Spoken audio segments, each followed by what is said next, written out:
may be a girl's best friend, but in these uncertain times, more and more high-end investors are warming up to these sparkling rocks. Are diamonds the new gold? CNBC's Mary Thompson joins us live from Graff's VIP room. We are here today with the CEO of Graff, Mr. Henri Barguirdjian. Thank you so much for having us. It's a very interesting time. Thank you so much for being here. A very interesting time in the diamond industry. That's why we're here. You know, before we went to break, what I was saying is that fancy gems like the ones that, fancy diamonds, the ones that you sell have increased by 300% in value over the last 10 years. What's driving this increase? Well, we're really going through times that we have never seen before. The world is obviously a much smaller place than it has ever been, and there is wealth being created every day all over places that we were not used to deal with before: Eastern Europe, Asia, India, China. And all these people really culturally love to put a certain percentage of their wealth in fine gems. And what's really interesting for us here in America is that this never happened before. The financial aspect of a jewelry transaction was always more or less ignored by the customer.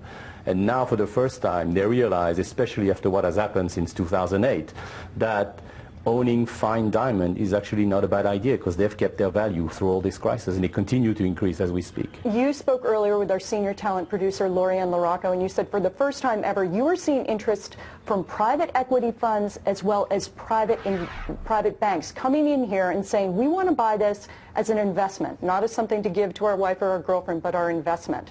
What exactly are they buying when they come in? They are looking for, obviously, the finest of the finest.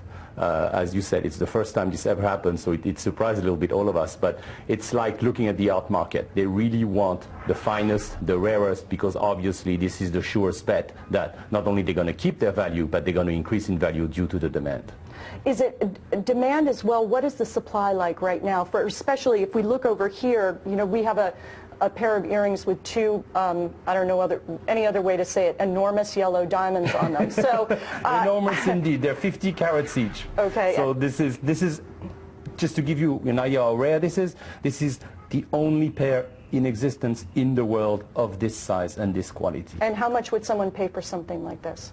Millions of dollars, north of 20 million. So this is obviously extremely rare, and that's what drives the diamond business, and it's also what is our problem, is that the supply is what Mother Nature gives us, and that's very small.